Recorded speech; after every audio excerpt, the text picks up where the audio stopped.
I probably do it in the middle. Claudio, can you put the volume down a little bit? Okay, thank you. All right. Hi. Last week, I was super boring because I gave you guys like all the background information. So it was like just the teaching part. Peter told me to say it's teaching, but it was boring teaching. So I never heard of Colbert. I'm a big fan. Yeah, Colbert's a cool guy.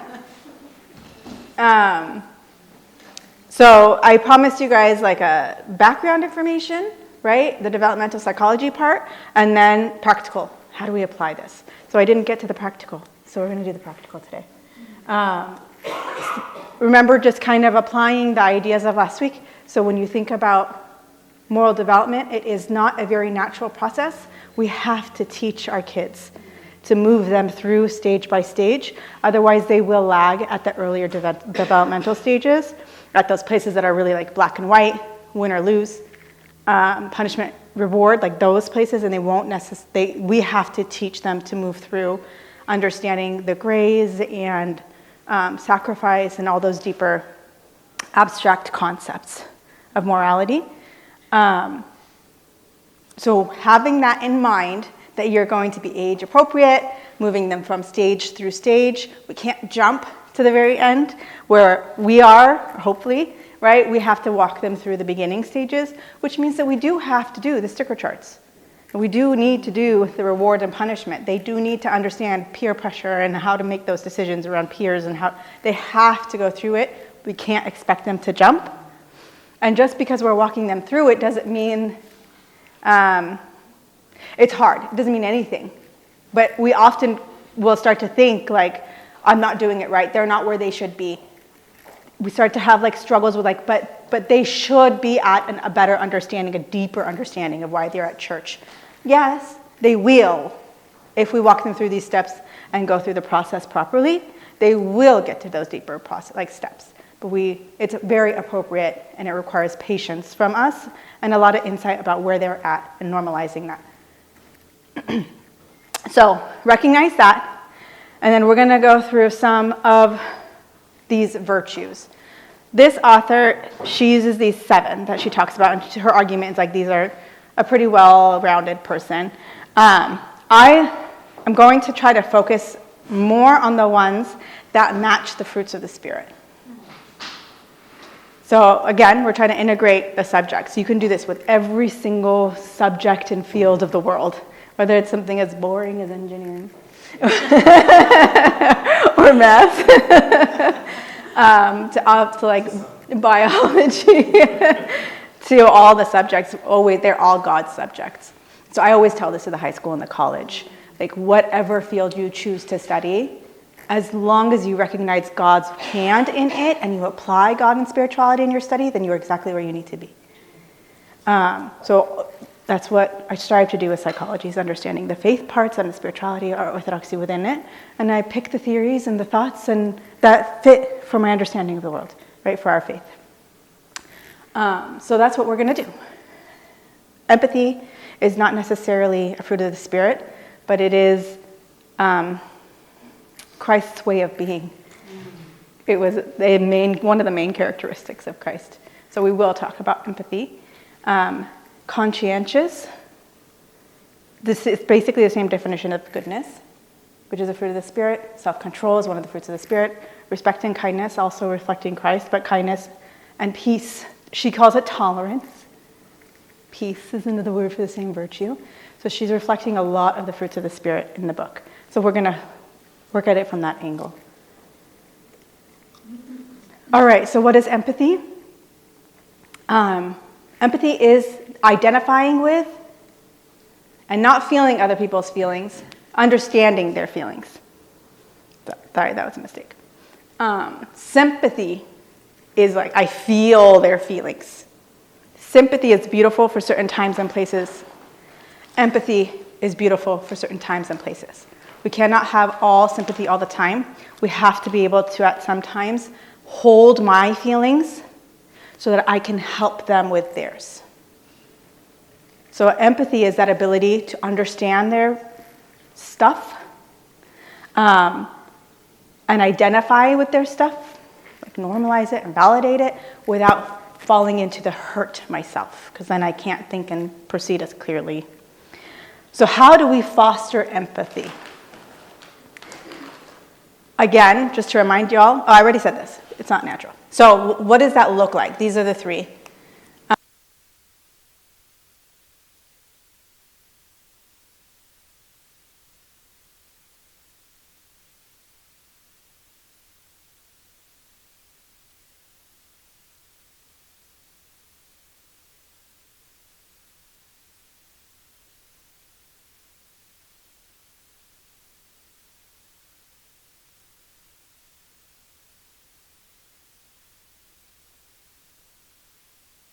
Thank you. Oh.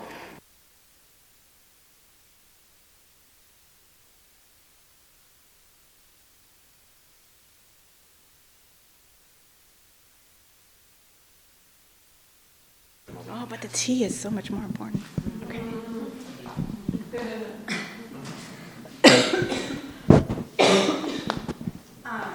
So what does this mean? It means we want to be able to teach our kids, if we want them to understand how they impact others, we have to give them words to explain what those feelings are. So more than just happy, sad, and mad. Those tend to be like the primary, and for so many people until the day they die, those are the only 3 emotion words that they know.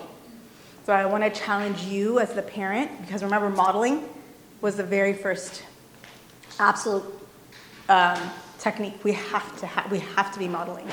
So we have to teach our kids different feeling words. There's so many fun games out there on the market that teach feeling words. There's so many fun books, shows, and all these different resources that give them more words than those 3, happy, sad, and mad. But helping them kind of talk through their experience. What happened when you were at the park? What do you think they felt? How did that make you feel? When you felt that way, how did you react? Why do you think you did that? And how can we proceed differently? What did you learn? Did it work or not work? Sure. This is okay. Whatever you're comfortable with. Yeah, this is fine. Thank you. Questions like that to help them understand. Now, this can be done with as little as like 3, 2, 3, right? And then high school kids don't need these conversations. I need this conversation as an adult. I'll still do this with Abuna, right? Like I felt this way and this is how I reacted and why, right? So this is just a parenting skill in general. When our kids are overwhelmed, or even when they're really happy and overexcited and maybe just out of control in their bodies because they're overexcited, how do we help them understand how they're behaving and connect it to the feelings inside their body so they can have better self-control? So this one touches self-control.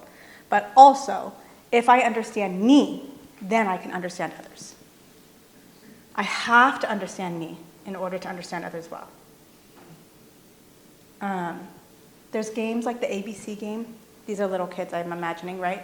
You do little games and they give like a story behind angry. Tell me when you got angry, and they tell a story. Whatever, like it's a game. You play in the car, you play wherever. For older kids, really expanding their vocabulary. So it's things like synonym games. How many times can we go back and forth with different words for anger? How many times can we go back and forth for different words, for sad? And you try to go as far as you can.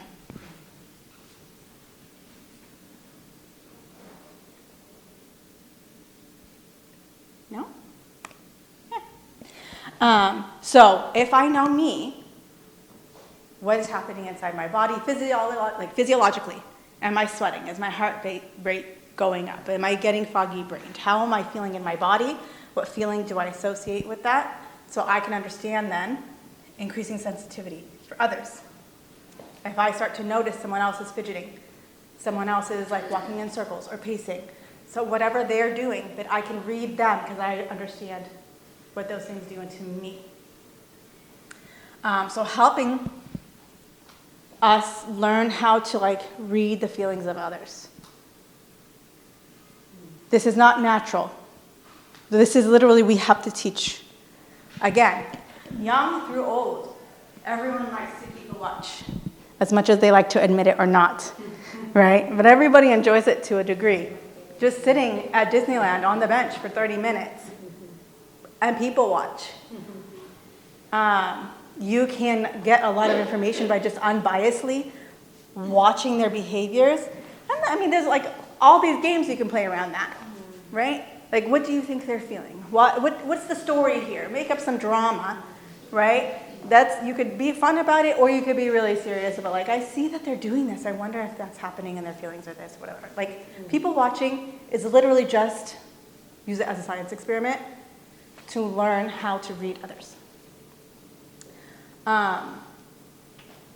Role playing, pretend. Little ones that pretend, this is what they're doing. They're learning how to be sensitive to the potential feelings of others. Watching TV on silent is fun. It's people watching, basically. But if you're watching dramatic TV, that's even more fun.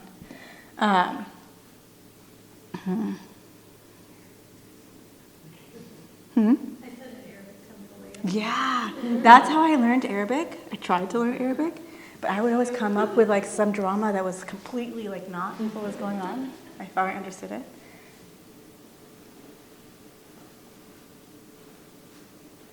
I don't know what this note means. To explain why you feel the way you do as an adult. Oh, so as your children get older and you want to grow empathy, a way to grow empathy as well as bonding, we talked about this a little bit last time, is start to explain your own feelings to your kids. Your own explanations of why you make decisions or what you're doing. If you're able to explain to them, not just from like my headspace, right? Like there's logical, there's rules, there's specific reasons why I'm doing the things I'm doing. That's fair and that's good and you're teaching them, right? But that is going to be the more black and white, linear understanding of morality. And then if you want to grow empathy, you also want to tell them then, this makes me feel this.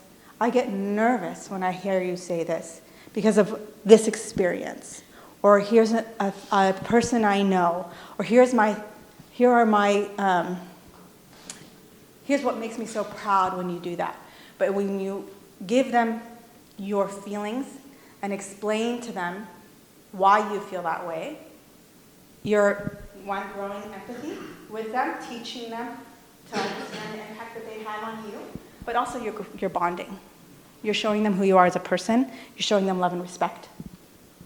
And that is, again, we said this last time, that is the fundamental basis of growing any virtue, any morality, is to grow a relationship of love, not a relationship of power, but to grow that bonding, that respect, that kindness is going, if we have that type of parenting relationship with them, that's what they'll model.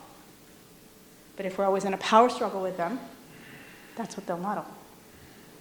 If our intent is power rather than bonding. And then gently and kindly calling attention to insensitive behaviors.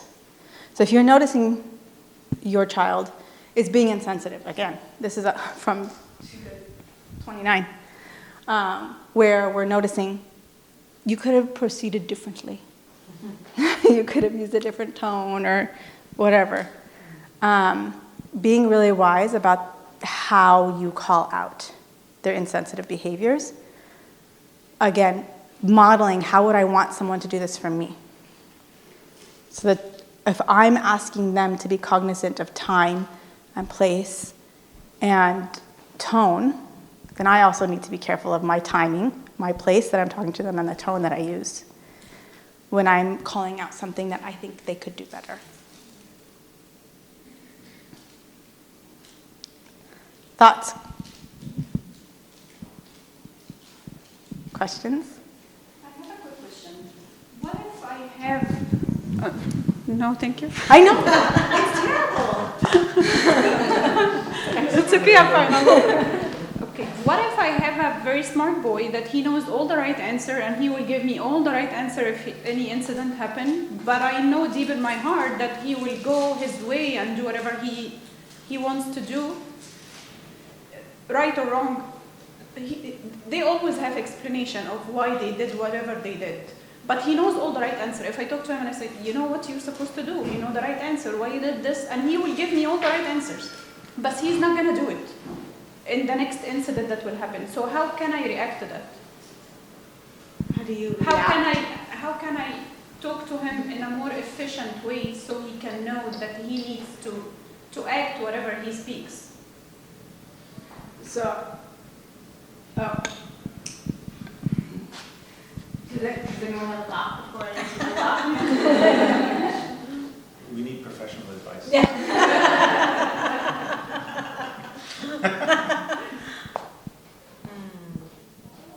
No? Yeah? Come on. I mean, I think I would ask him when he's giving you the right answer. I would say, how will that look? Like, what would that look like? I'm really loud, Abuna. Look how loud I am. It's so loud. I know you're not used to it because you're so quiet, but I'm so loud. It's okay. But yeah, I mean, I think I would have, like Linda saying, like maybe role play it. Like, okay, you say all the right things, Bubba, great. Show me what it looks like. I'm Mark and you're you. You know, you do what you say you're going to do. Do it right now. He will say everything right. No, I think the question's not a knowledge, it's a choice. You know what I mean? Yeah, Like yeah, he yeah. can know the right thing to do, but he is choosing Not to the do wrong it. thing to Oh, do. well, you can't That's right. Yeah, it's wrong. Well, like you said, share your feelings. How does this make you feel? Like, why do you? I don't need that idea when I have a teacher voice.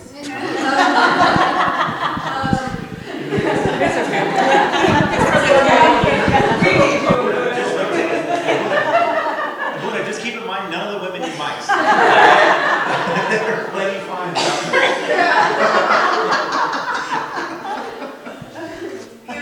Maybe if you share with him, like how it makes you feel, maybe that will show him like where you're coming from. And sometimes you just have to let them learn from their own mistakes. It doesn't really what it is. Right, you had a thought. I just am wondering does it ever help to what would Jesus do that? You know, does that, or is that just so far out, so abstract that, you know? No, it's the same idea. It's like I'm asking you to share your stuff, to bond with them. When you think about Christ, we also want him to be bonding with Christ. So using Christ, using the saints, I'm going to talk about the saints and other examples, but the saints are our models. So 100% using them works, and using their stories and their experiences gives them encouragement, gives them examples of how to do and what it looks like. They don't have examples beyond, like in our world, what examples do they have, guys? They don't have very many at all. Sadly, and makes me very angry, but they don't, like, beyond us, the parents at church that love them and want to be good examples, they don't have. So we have to pull from the saints anyways, and we want them to be using the saints as examples. And we have to be. We're called to be. Otherwise, we're sending them off to high school, and they're all, what? Like, what examples do they have?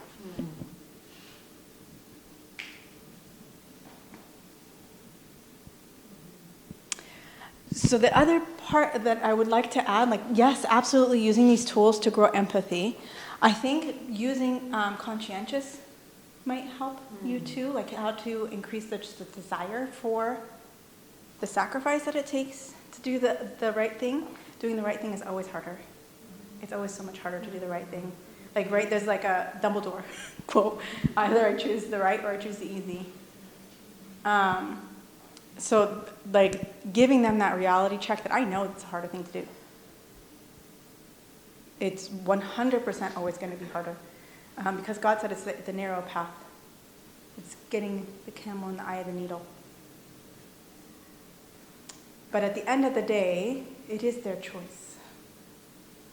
And I think it's one of the hardest things of parenting, is to let go of that the thought that I have control. I don't have control.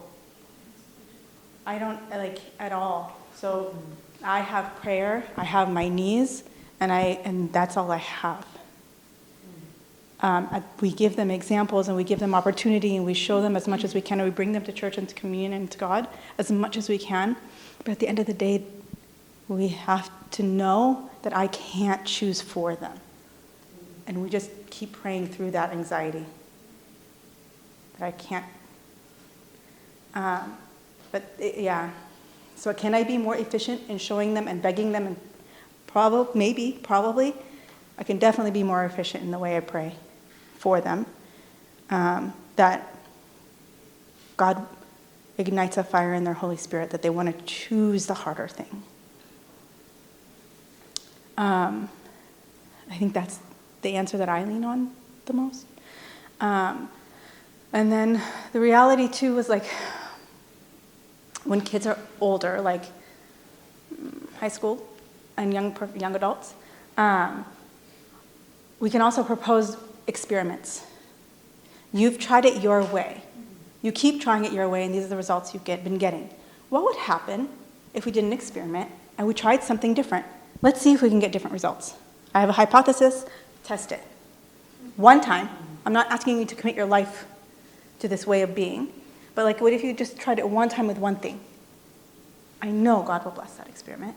I already have that faith and knowledge that God will bless that experiment, but I want to give them the opportunity to play with a different way of doing it without commitment, and see if they can latch that way.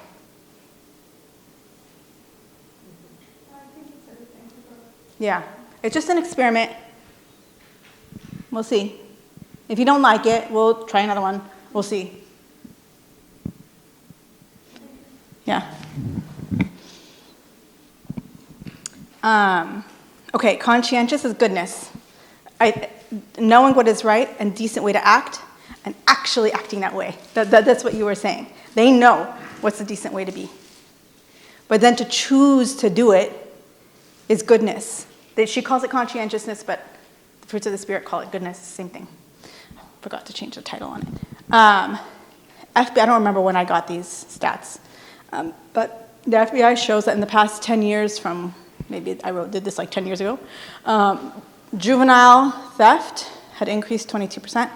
Surveys of 1969 high school students admitted that 34% of students cheated. It's currently 68%, and this is old. So now with AI and ChatGPT, it's even higher. Yeah. Where they're claiming work that's not theirs, right? And they are just proceeding through life, cheating, and not really doing their own thinking.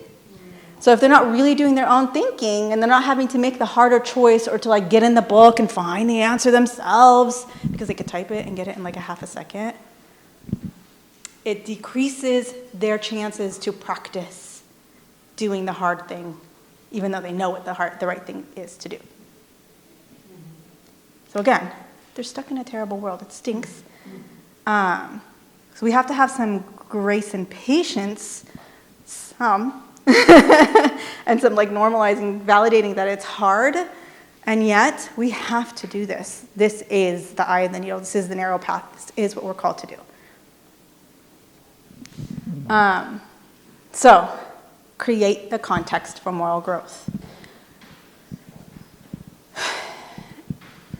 If they see me Googling every single answer real quick, what makes me not expect them to Google every single answer real quick?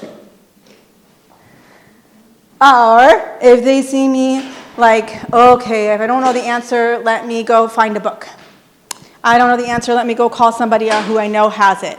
Where I'm doing, and it's providing an example of actually doing the work to find the answer. That's not the easy way, but potentially, it's not wrong to Google the answer. But I'm wanting to provide an example of sometimes it takes extra steps to get a deeper answer. Then they will learn that same behavior.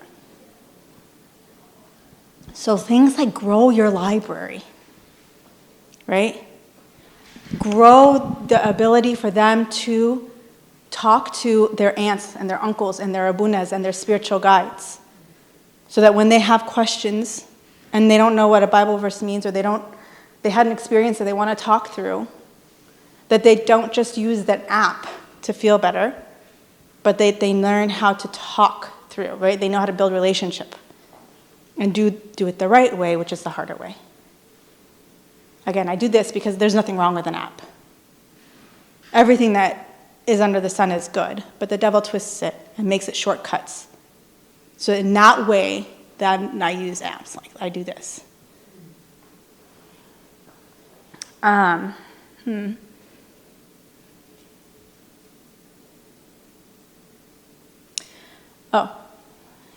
So I just also want to remind you all to foster relationships beyond, of course, we have each other, and thank God we have each other, but also have them really be fostering relationships with their fathers of confessions, with their servants. Their Sunday school servants love them to death. Have them fostering relationships with them. The monastics, are blessed with like the best, right? So like have them encourage them to go visit the nunneries, the monasteries, the brotherhood, to build relationships and to ask them questions. But building those relationships is going to be examples that they need to see of people that had to do this world too and made the harder good choice. Okay, so the 4 R's with goodness is respond calmly and assess your child's intention. I have one who's always like, they did it on purpose! They did it on purpose! Right? It's like really, really mad when it's done on purpose. But assess intention. What was their heart here? So stay calm until you know what their heart was. Review why the behavior was bad, reflect on the effects of that behavior, and right the wrong by encouraging them to make reparations. Encourage them to not just apologize, because words are empty, but what behavior needs to be done to repair. You messed up behaviorally, you have to fix it behaviorally. If you messed up verbally, then you fix it verbally. Right? So it needs to be equal. When someone messes up verbally but doesn't say sorry and only sends flowers, it doesn't really work. Right? Because you messed up verbally, you have to apologize and fix it verbally. If you try to gift it away, it just makes them more mad.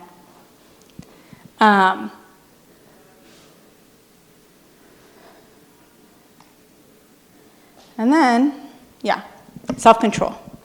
So it's a regulation of thoughts and actions so that you can stop any pressure from within or without, and to act in a way that you feel is right, and that you know and feel is right.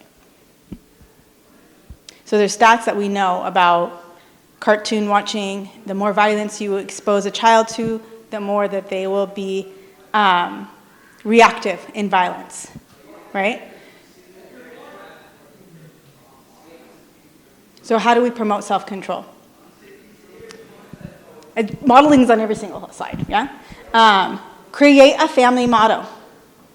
Whatever your family motto is, but it's something that you use to encourage one another, not to punish one another. So the words are said in a loving, encouraging way. Whatever your family motto might be, think before you act. There's so many different ones.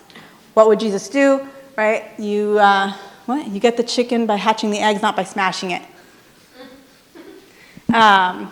Don't count your, what is it? You get more honey, more bees with honey than with vinegar, right? Like all these different, there's so many fun ones. You can pick a family verse, you can pick whatever motto that you use to encourage self-control, or any of the virtues that you pick for your family. Self-control is pretty standard though. You set a rule to only talk when you are in control of your emotions. So when we have to really be careful as parents, I know I do this all the time. When I'm frustrated with them, I speak. I have to be better about that. To not speak when I'm frustrated with them. And to wait until I have my feelings in control, and set it as a rule. I notice you're upset, wait. Go right, go sit in a corner, go read, go do something, and come back. We will talk when you're ready. You're not ready. Again, the tone in which you give the message matters. So if you're yelling, don't talk to me right now, go to your room and calm down, like that's not gonna work. But if you can be calm of your emotions and like in control of your emotions, then you will model to them, we will talk. We will right the wrong. But it has to be in a matter of control so that we don't, all the things that happen when we speak without control. Fasting and abstinence is the spiritual practice, the main spiritual practice of gaining self-control. And we can have our little ones doing fasting in the Lent as all the way up, all the way through life, right? But our little ones, we know that they fast differently. But encouraging that mindset of giving to God, of giving to God and controlling my desires.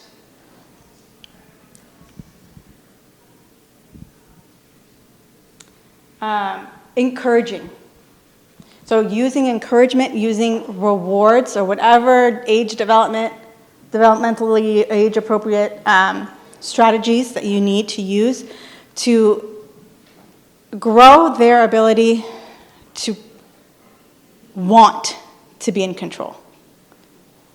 So using, like, you want to motivate them through praise, right? You want, sometimes it's going to be praise, and sometimes it's going to be a sticker, and sometimes it's going to be a lollipop. Eventually, they will grow into a stage where they don't need your praise, and they'll be able to do that for themselves. But it takes a good long time before they get to that place. So keep providing that motivation. They will also learn this through action. So the more that they give, the more that they serve, the more that they touch God in all that they do, God will be rewarding them, and they will receive that information from Him. But I have to provide it until they know it's coming from God. So what does that look like? These are just kind of things to look at depending on their age, right? Beware that temper tantrums are completely normal until the day we die.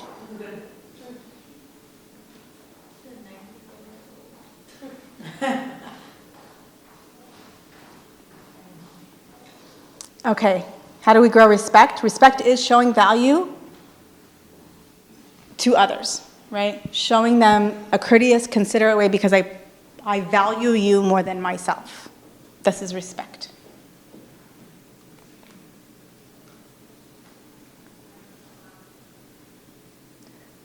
No one can value another unless they value themselves. So if they don't have a good respect for who they are, again, I can't expect them to understand other people's feelings if they don't know their own. It's the same here. If I don't have a sense of personal value, I don't know what my worth is, I don't know that I'm good, they won't be able to really know that the other is good. It will come from insecurity. It won't come from respect. It'll come from fear. So encouraging a good self-concept, being really attentive to your child, showing them respect, they will grow their respect for themselves and they'll be able to give it back to you and to others. Enjoy your kids, relax with them, show them that you like to hang out with them. Because if you like to hang out with them, then other people will like to hang out with them, and then they know that they're good. In a really basic, simple way. For you little ones, consider using words that are like their language, right? So telling them we treat everybody as if like they're so special. You're so special. You're my friend. I like to be polite. I like to be kind. Using like simple words for them will give them vocabulary and will help them understand how special the people are around them. Yeah. No, I just wanted to say, you were talking about like such a tough world. I think it's really hard nowadays to teach your kids respect today in a world where adults are now calling themselves by their first names to like young children. For example, at school, my kids have to call every adult Mr. or Miss or Miss. Yeah. And the younger teachers are like, no, I'm just Jackson. And I'm like, no, you're Mr. Jackson to my kids. Yeah. But it's hard because their friends are all like, Jackson, and I'm like, and my kid goes, Mr. Jackson. So then they get called out, like, oh, you know. But I'm like, this is one form of respect. Yeah. And yet I feel like the world is challenging that. Yeah. And so I don't know what your thoughts are about that, but I'm really having a hard time with that. Yeah, 100%. I think, and then that becomes I know that that's what everyone else does. But we are good. But I'll be an auntie. But My I'll be son an will auntie. call you Tom tomorrow, the Auntie. older one. No, but call me auntie. But I'm saying, like, I think literally that's just one aspect, but to me it shows a respectful nature to adults. But it's culture. Yeah, for example, I call my manager and he is an old guy, I call him his name. Yeah, see, I We don't. don't have Mr. and Mrs. We learned this in Egypt. But here, everybody's calling everyone their name. Okay, so I will just say though, I think it's different for us at work Yeah. than to like little kids. Like I will tell you, one of my biggest pet peeves is when I have my kids' friends say, "Hey Peter," Yeah, I and I'm like, "I'm not Peter to you. Yeah. So you want me to respect you, or I can be Mr. Peter." Yeah. Right? But I think that that's something you have to instill into your kids. And I think, and I commend you on, even though like the adult was saying, "Oh, you can just call me Jackson," that you teach your kid, no, that is like Mr. Jackson or whatever his name was. Yeah. But we have to teach that to the kids because you're right, they don't learn it now. But some people get upset. That's okay. They can be They upset. can be upset. I'm more worried about like developing my kid Yeah. correctly Yeah. than that person's feelings. Yeah. Yeah. 100%. Again, I am different than the world. And letting them know you are, like, that is more important. Yeah. Because there's a message, there's an underlying message you're teaching by teaching that. It's not, who cares, nobody cares, Mr. Jackson doesn't care. But the idea is my kids know, if you're an adult, I will absolutely show you respect by calling you a title. Like it or not, but that's what you're getting.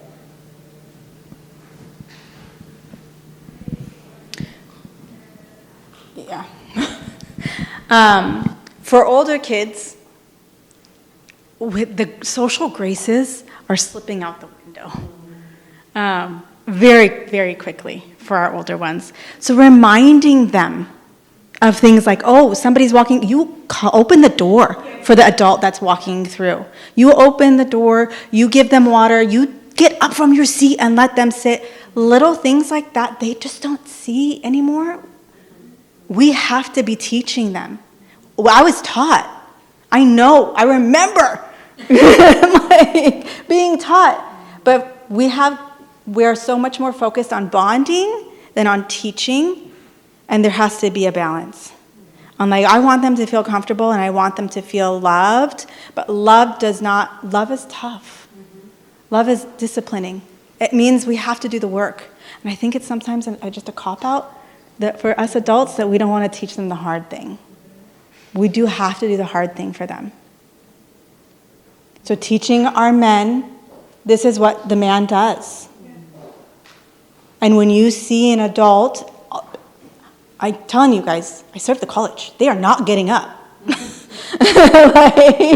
They are not doing the things that they need to be doing. When Abuna walks into the room, which I'm sorry, but that's what I was taught. When Abuna walks into the room, everybody stops talking and stand up. They don't do that. So we need to be teaching our older kids those social graces. The whole point is not to, it is to keep us humble, right? And to show them respect. It's dual. But do I think that I should be sitting and the bishop is standing in front of me?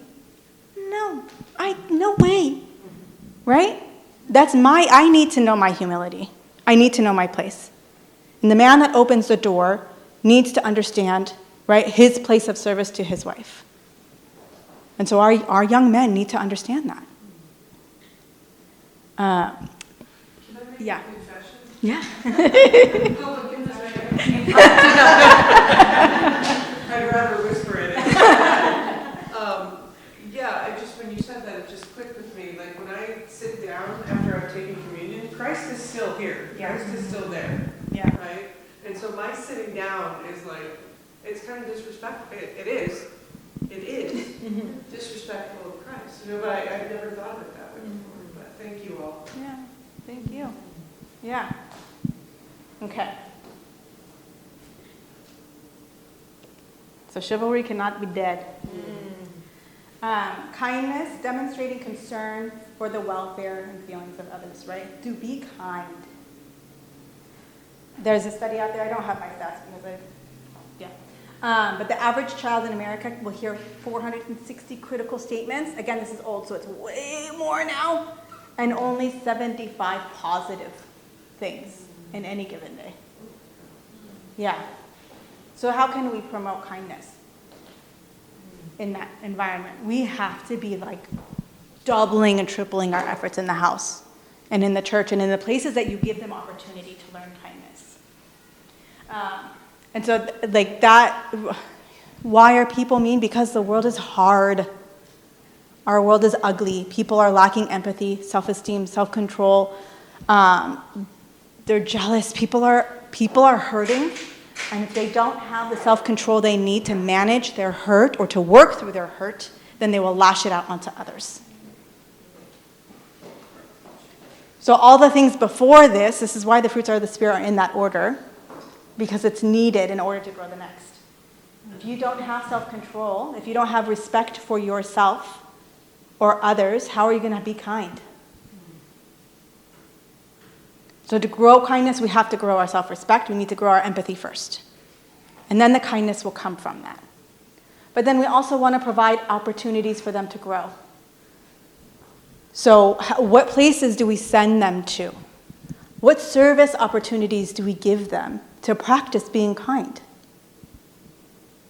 Are we cognizant of, oh, there's a friend at school who is sick. Do you want to call them and make sure they're okay?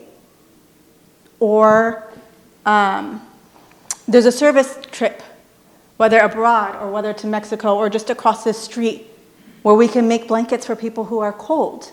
Can we do a kind act? Again, in age-appropriate manners, we can go from really simple, draw a card for someone who's sick, to older, more appropriate activities. But we always want to be thinking about what opportunities am I giving my kids to practice kindness, to practice service. It needs to be pretty consistent.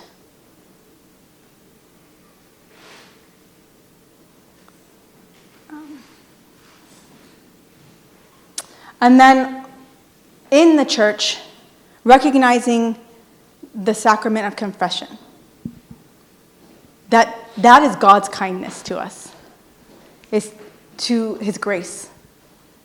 To provide that grace is his kindness. So how am I encouraging my kids to confess?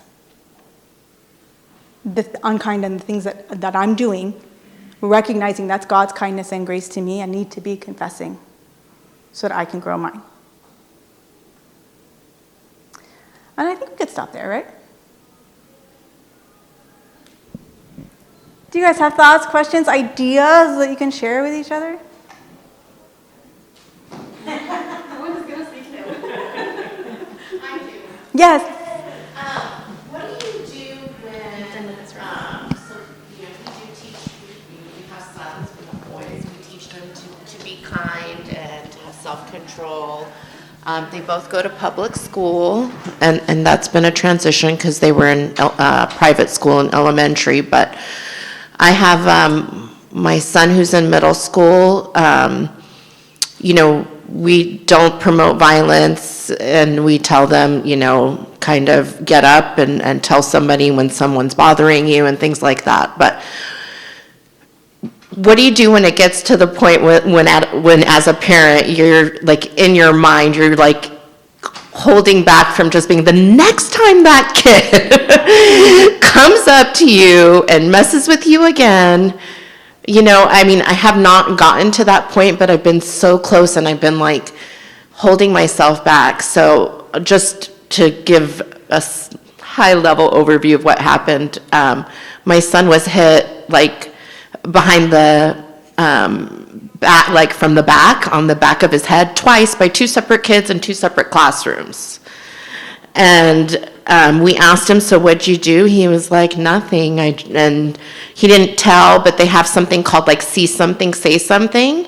And some other student in the classroom told, and the next day he was outcasted and doesn't have friends, and, because he's perceived as weak for not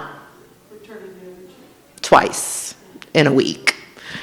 So, it's kind of like they say, stuck between a rock and a hard place as a parent, because you don't want your kids to come across as being weak, even though that might not be what they're coming across as, because I can see maybe that's not what you're thinking, but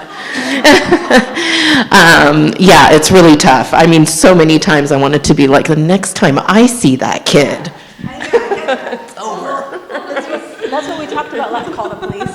Yeah.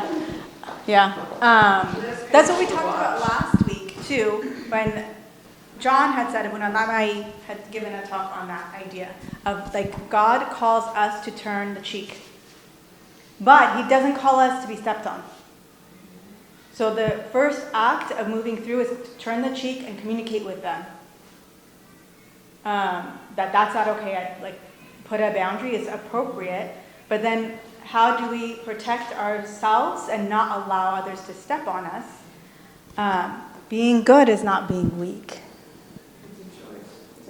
It's the harder choice.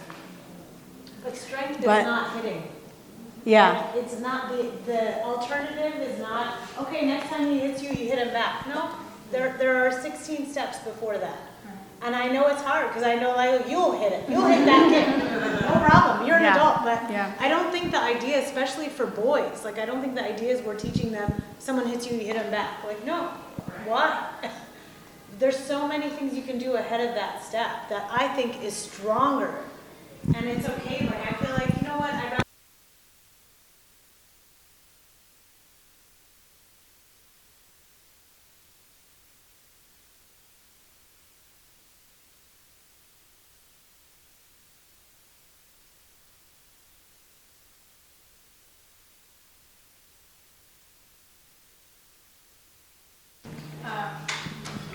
Did you have a thought? Did you want to add something?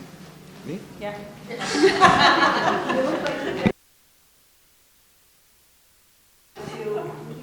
That they are not of this world. I do not care what these people think about you. You do not need to care what they think about you. You're going to be the one who is making 5 times as much as they do and successful and whatever. Like, it doesn't matter what they think about you. But to recognize. You're not like the other kids. They see something in you that's stirring something.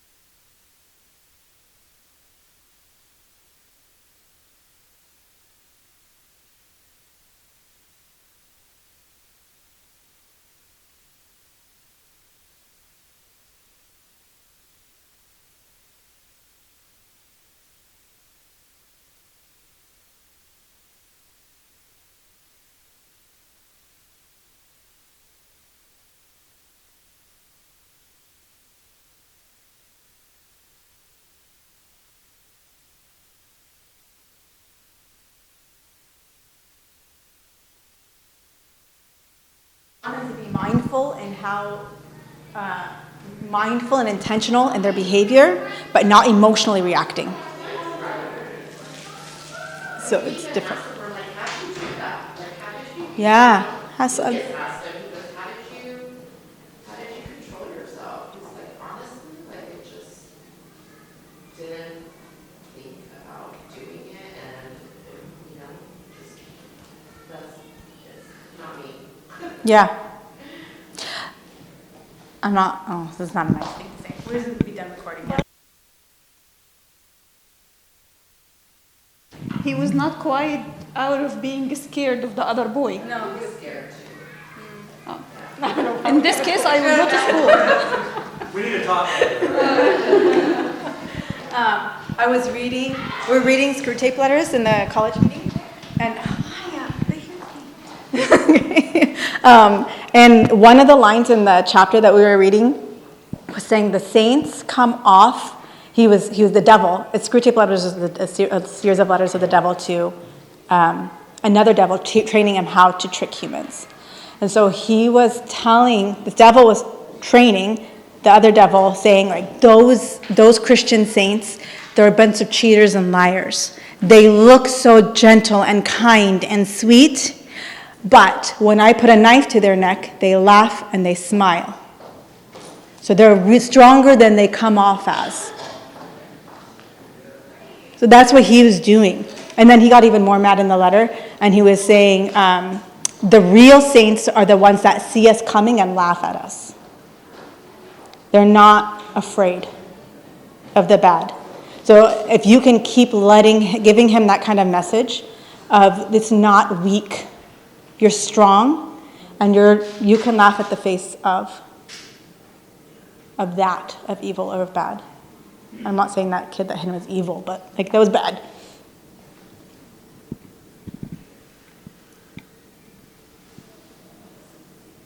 Thank you guys. Questions more? Done? Good? Thoughts? Concerns?